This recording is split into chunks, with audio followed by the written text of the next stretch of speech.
From client to family, an unexpected connection. David is a top salesperson at an insurance company. Recently, the company assigned him to mentor a new female sales representative, Emily. Half-jokingly, Emily called David Master, and David didn't mind, proudly saying, "I haven't been in the business much longer than you, but if I close another big deal, I'll get promoted. Stick with me, and you'll learn a lot." One day, they went to a residential area to sell insurance. The old neighborhood didn't have an elevator, and by the time they were coming downstairs, Emily's legs were wobbly. At that moment, an elderly man was coming up, carrying a large bag of items. He had to rest against the handrail every few steps. David enthusiastically approached the old man, chatted with him, supported him with one hand, and helped carry his bag with the other, escorting him all the way to his apartment on the 5th floor. The elderly man was very grateful and warmly invited them in for tea. His surname was Chung, and he had no children.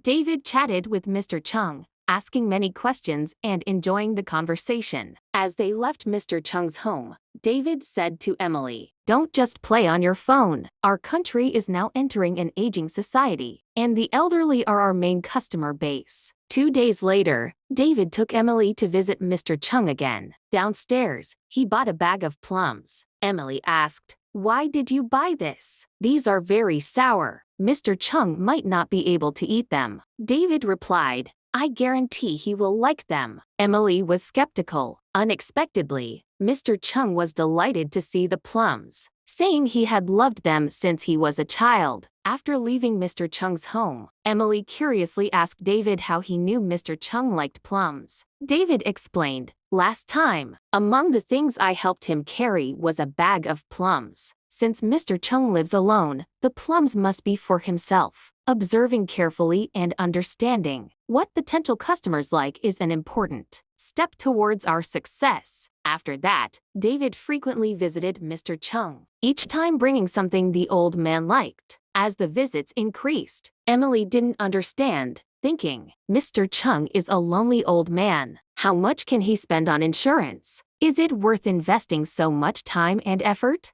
David, sensing her thoughts, said, "Mr. Chung is a potential big client. My promotion depends on this deal. Just wait and see." One day, David, who was never late, didn't come to work. Emily called him and found out that Mr. Chung was hospitalized, and David had taken leave to care for him. For the next half-month, David worked during the day and cared for Mr. Chung in the hospital at night, losing a lot of weight. When Mr. Chung was discharged, David and Emily went to take him home. That evening, Mr. Chung insisted they stay for dinner and brought out a bottle of wine he had kept for years, saying he was happy and wanted them to join him for a drink. David busied himself preparing a table full of dishes. As Mr. Chung drank, he suddenly wept, saying, "It's been so long since I felt like this. It feels like a home again. This time, thanks to David, I survived. After this experience, I have an idea,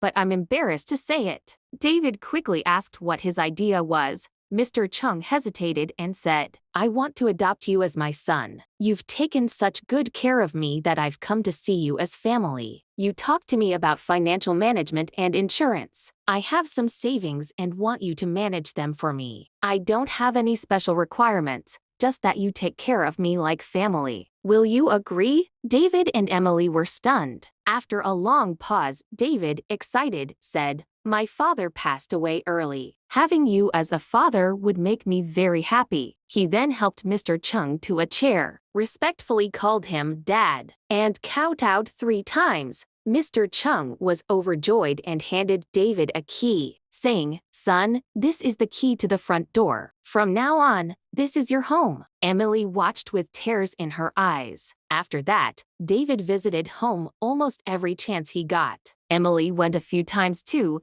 and found that David and Mr. Chung got along very well. Not long after, Mr. Chung bought a large insurance policy through David and entrusted him with 300,000 yuans to manage, investing in financial products. With this big deal, David was promoted, becoming the youngest manager in the company. Emily was very impressed and once secretly asked David, "How did you know Mr. Chung was a big client?" He didn't look wealthy. David laughed and said, "Why did I take you to that old, rundown neighborhood?" "Because most of the residents there are people who recently relocated from prime city center locations and bought cheap second-hand houses there, still holding a large sum of compensation money from the demolition." So, Emily gave him a thumbs up, genuinely impressed. After his promotion, the company arranged for David to go abroad for a month of training. Before leaving, he asked Emily to help take care of Mr. Chung. One day, David called and said, "After I acknowledged our relationship last time, I was so busy that I didn't handle an important matter. Can you help me with it?" Emily quickly asked what it was. David said, "I want to draft a formal agreement confirming our father-son relationship. Can you write it? Consider it your graduation test." Emily wrote the agreement and sent it to David. David was not satisfied, saying, "The agreement doesn't need too many emotional words. The key is to clearly state our rights and obligations." He revised the agreement, detailing specific responsibilities like David visiting Mr. Chung at least 3 times a week, taking him on a trip every 6 months, and arranging an annual physical checkup. It also stipulated that David would manage Mr. Chung's finances, with all proceeds going to Mr. Chung, and even specified how often David should visit if Mr. Chung fell ill and how to split costs. Emily nodded in approval, thinking this detailed agreement would surely make Mr. Chung happy. Following David's instructions, she printed the agreement in large font and took it to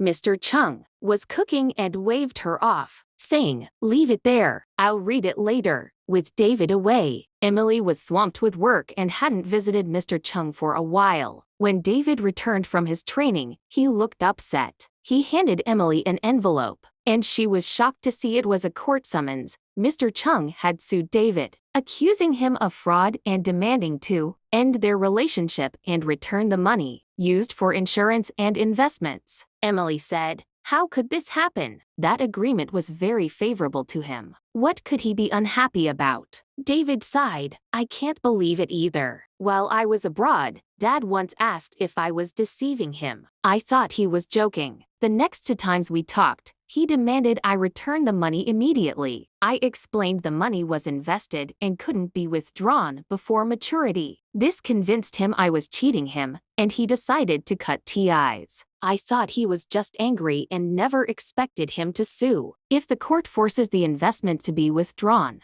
Dad's assets will suffer, and my performance will be affected. It'll be a lose-lose situation." Emily was also worried, but then she brightened and said, "I have evidence in your favor for this case." David asked eagerly, "What evidence?" Emily replied, "The day Mr. Chung acknowledged you as his son and asked you to manage his finances. I secretly recorded a video on my phone." David asked, "Why did you think of recording it?" Emily sheepishly replied, "I thought it might be a successful insurance sales case to study later." David nodded. "With this evidence, we have a good chance of winning, but I'm afraid the biggest loser will be Dad." He watched the video, sighed, and muttered, "A successful case. Is this really a successful case?" A few days later, David called Emily and asked to meet. When they met, David said, "I've been thinking, and I believe the previous agreement wasn't good enough, making Dad uneasy. I've written a new one. Take a look." Emily read it and found it even more detailed, with added penalty clauses if David didn't fulfill his obligations. Emily accompanied David to see Mr. Chung.